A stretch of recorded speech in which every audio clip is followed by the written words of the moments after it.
Hello and welcome to Mental Makeover Radio. I'm your host, Cecilia Manella. I am super happy that you're here and thanks for tuning in to another episode today. We're going to dive into the topic of narcissism. Now, it's all over social media and has been for a while. It's a super trendy term.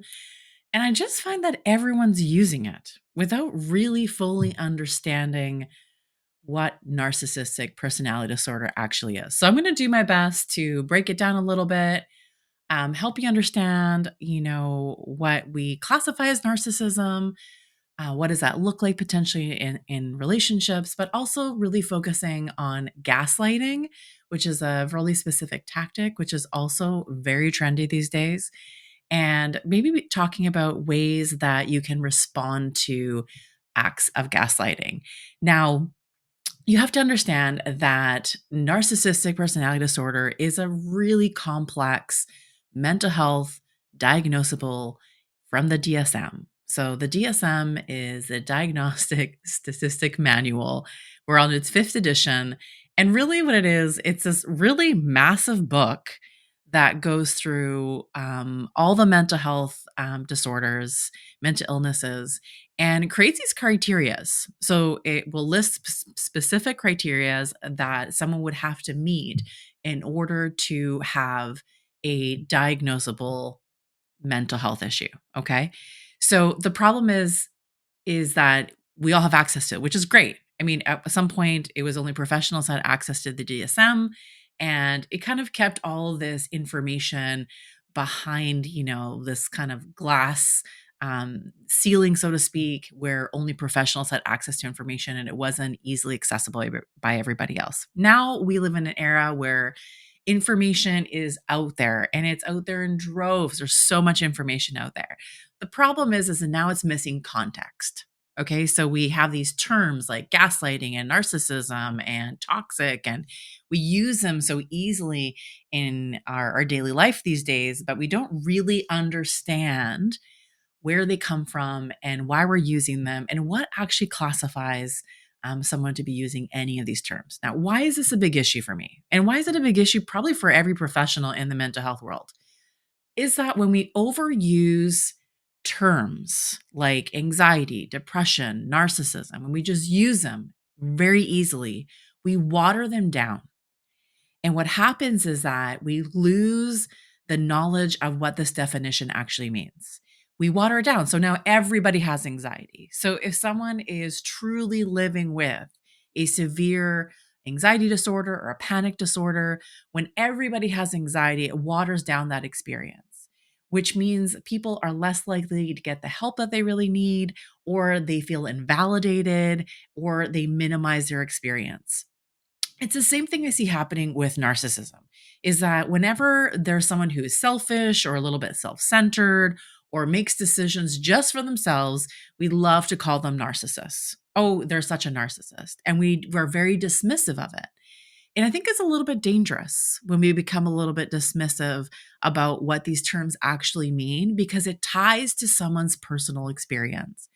It takes away from the experience that someone may have with someone who's truly would be diagnosed with a narcissistic personality disorder and is on the receiving end of, the emotional abuse that may come with it or the manipulation that comes with it. So my hope for today's episode is to create, a broad understanding of the context of narcissism, and then to dive a little bit into some of the tactics that can be used with someone who would meet this criteria. And then perhaps we can just give you a little bit of tips on how to respond. Because when you are dealing with someone who meets the criteria for a narcissistic personality disorder, it's really complicated. You feel like you're going crazy. It feels like your world is upside down half the time and you have no idea when it's going to turn. You can feel like you're on the really great path, but then things go sideways very, very quickly. And I want to create some understanding and a conversation and maybe some relief in understanding what this means. My hope is that it also creates some more conversation. So if you have people in your life that maybe need to listen to this episode or would like to listen to this episode or would benefit from this episode, I'd really love it if you would share with them. Okay.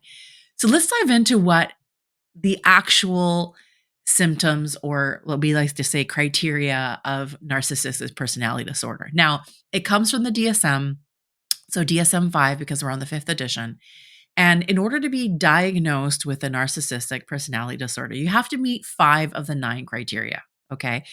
This is specially measured. This is done by psychiatrists. This is done by professionals whose job it is to really get to the root of whether someone is behaving in a certain way that's just kind of behavioral, or if this is actually a personality disorder.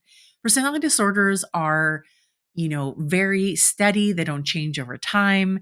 They're somewhat rigid, I guess you could call them, and they just are what they are. Okay, so what are the 9 criterias of the narcissistic personality disorder? Number 1 is a sense of self-importance. And this is self-importance above everybody else. Okay. So the second one is a preoccupation with power, beauty, and success.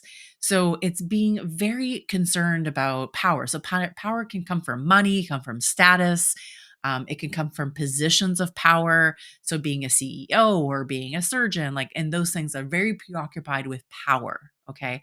Or beauty or success, because beauty and success are also pieces of power that give them control over other people, or that they're just in this position of being adored. Okay. The third one is sense of entitlement. They actually are entitlement. It's not just a sense of entitlement, but they act as if they're very entitled. The fourth one is can only be around people who are important or special. So they only really surround themselves with people who they would deem important, or they would deem special to them. The fifth one is interpersonally exploitive for their own gain, which means that they exploit interpersonal relationships to gain something. So that can be gaining power, gaining success, gaining access, gaining anything. So they typically will exploit interpersonal relationships for their own gain. The sixth one is arrogant, which I think we can all agree. The seventh is lack of empathy. So it's the inability to put yourself in somebody else's shoes to imagine what that experience would feel like. Okay, so that there's a lack of empathy. It doesn't mean it's completely non-existent. Okay, so sometimes there's a little bit of empathy, which can make things really confusing. But there's definitely if you think of empathy being on a dial tone, it's definitely dialed all the way down. The eighth criteria is must be admired, which kind of ties into the power and beauty and success, is that they want to be admired for whatever they bring to the table. All the time they want to be admired. They need to be admired, especially in interpersonal relationships, which can be really exhausting for the other person. And the ninth one is they're envious of others, or believe that others are envious of them. Okay, so it's this constant relationship with envy. Now, these are the 9 criteria of the DSM. And in order to be diagnosed, you need to have at least 5 of these 9. And it's not having 5 once in a while, because the truth is, we all like to be admired. And we all sometimes are entitled. And we kind of do sometimes have a sense of self-importance. So it's not about sometimes. This is about all the time. This is consistent. This is not necessarily changeable. This is a pervasive pattern of it. So it's a pervasive pattern of grandiosity, need for admiration, a lack of empathy, with interpersonal entitlement, where they're exploitive. They can be arrogant and envious. Okay, so it's this cluster of behavior patterns in one person that is persistent all the time. It is not some of the time, it is all the time.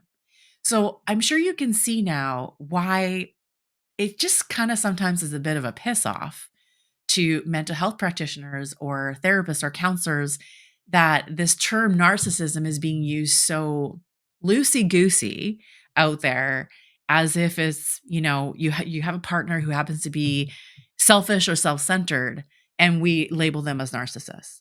Because narcissism is a very serious personality disorder. It is one that can cause a lot of harm in interpersonal relationships. So when we water these down by overusing the term, then we have a harder time actually seeing it for what it is. Because the thing about narcissists that we don't often talk about, we love to talk about all the awful things that come with it, and the abuse that comes with it, and the emotional manipulation that comes with it. the thing about narcissists is that they're very charming for the most part. Like, they just really are. There's something very captivating about them. We're drawn to them in many ways, because they seem very charismatic and powerful and confident, and they are, bosses, they're leaders, they're in positions of power. So we look up to them.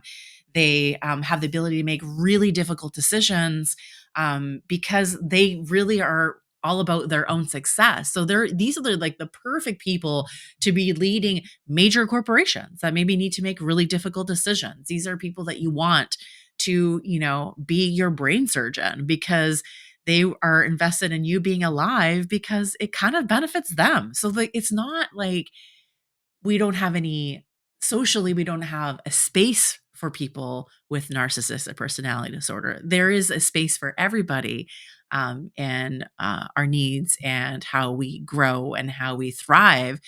I think the concern is, when this shows up, then we don't really know how to be in relationship with someone who meets this criteria. So it can be really confusing if you don't really see it for what it is. And with someone who is in, diagnosable narcissistic personality disorder, it's really difficult to be in relationship with someone like this, because as you can see, the lack of empathy alone would be very, very difficult, because as a partner, they are not going to be very empathetic to you. They're not going to show genuine empathy. Not going to have the ability to put themselves in your shoes and to understand how maybe their entitlement impacts you, because they just don't have the ability to get there. Now, this isn't let's convince someone to be more empathetic, or how do I train you to be more empathetic?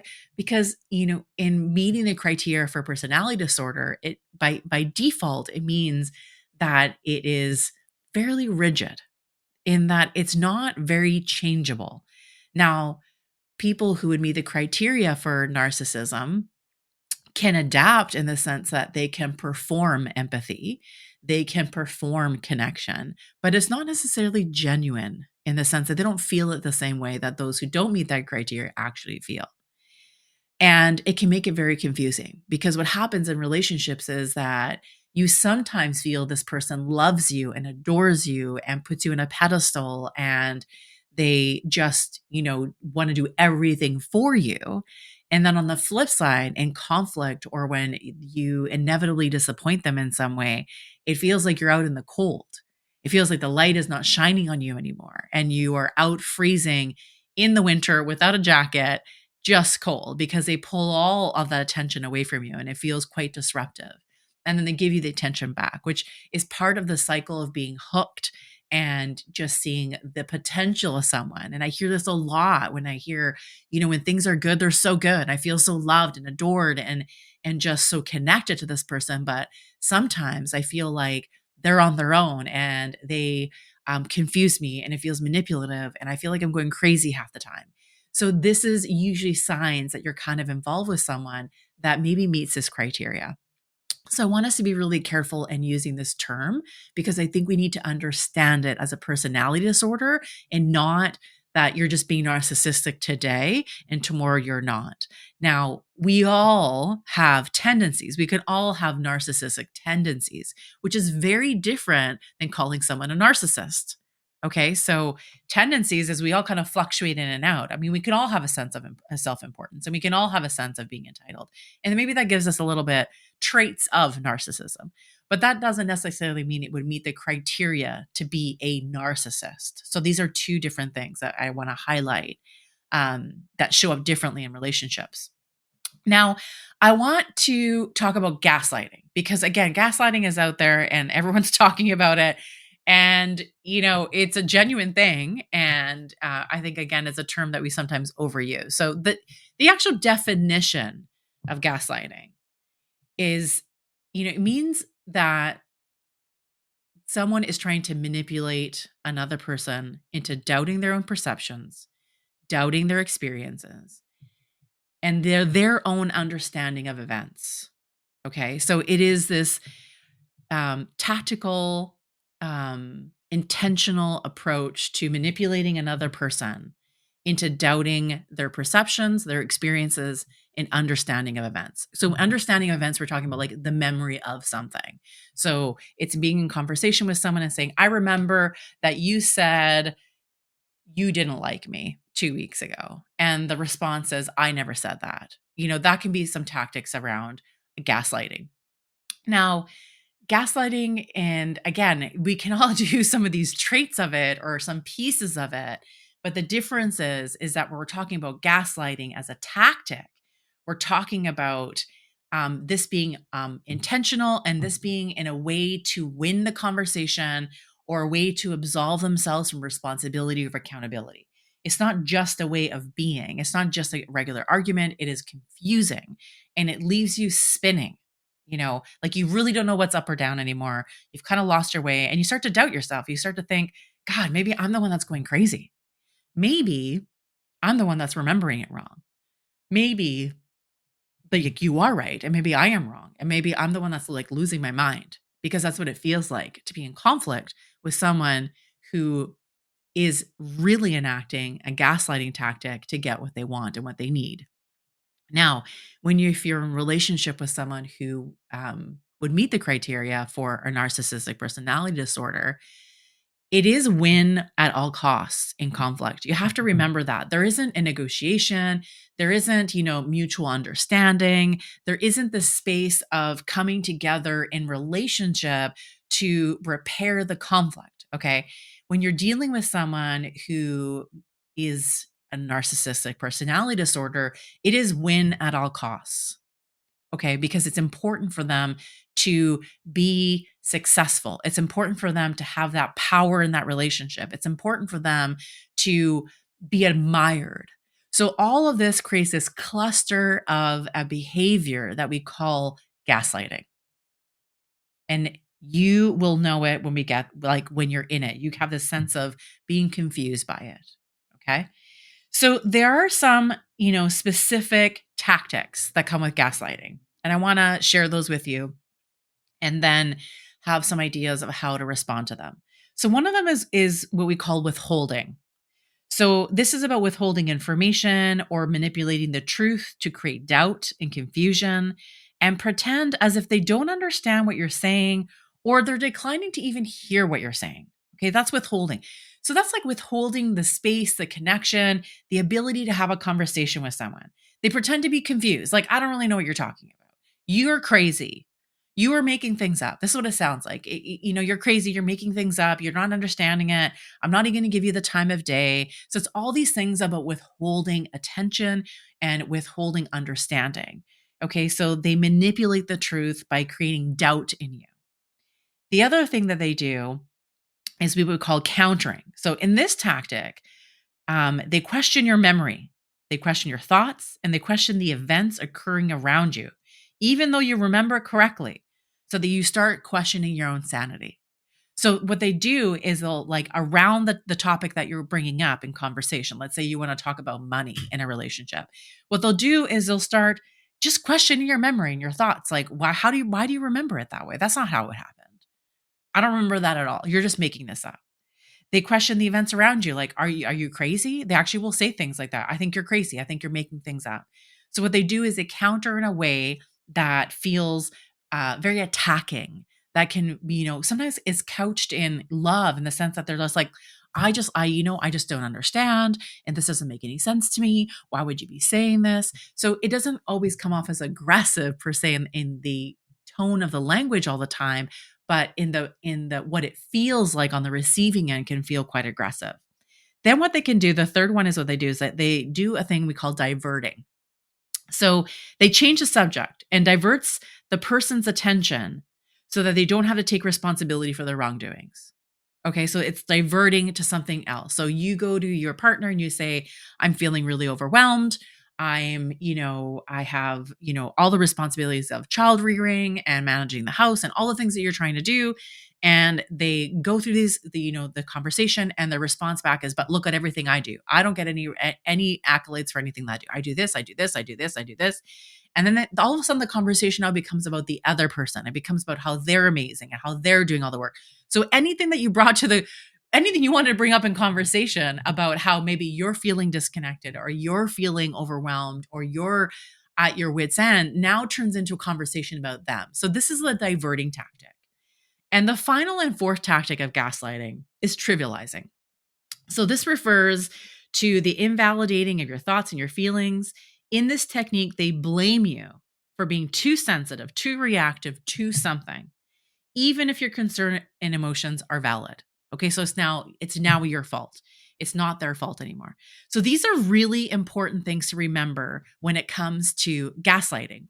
Gaslighting isn't just someone denying something or fighting back in a certain way. It comes with withholding, it comes with countering, diverting, and trivializing.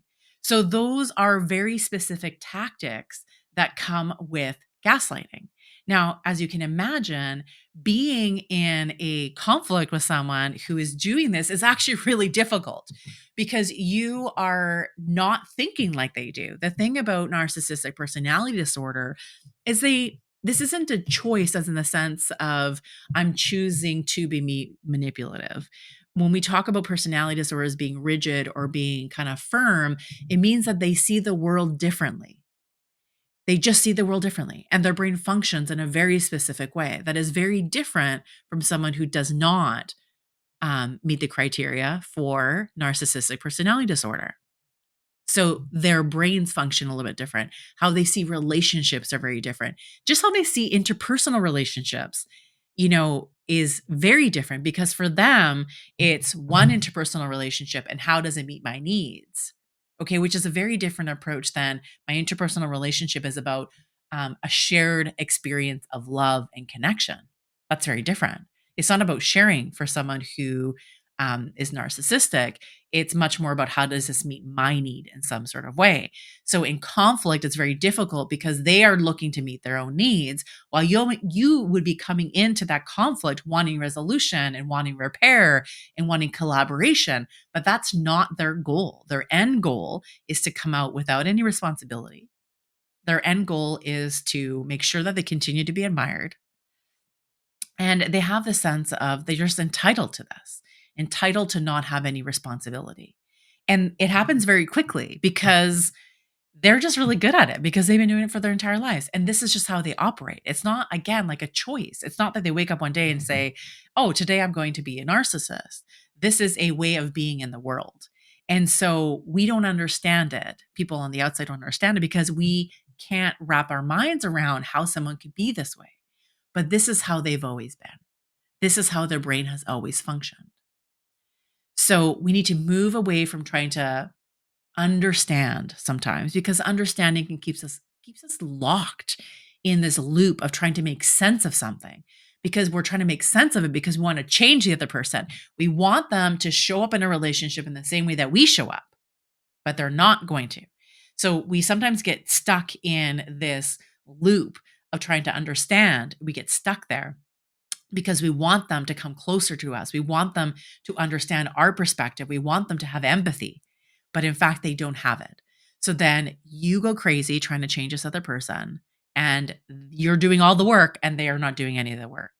So it's really important to understand that you cannot engage in a similar way that you do in other relationships, let's say with someone who is coming at you with some gaslighting. So I've got, 5 different ways to kind of respond to this. And they're going to sound very superficial potentially, because what you want to do is you just want to end the conversation. There's no winning when it comes to gaslighting. There's no winning.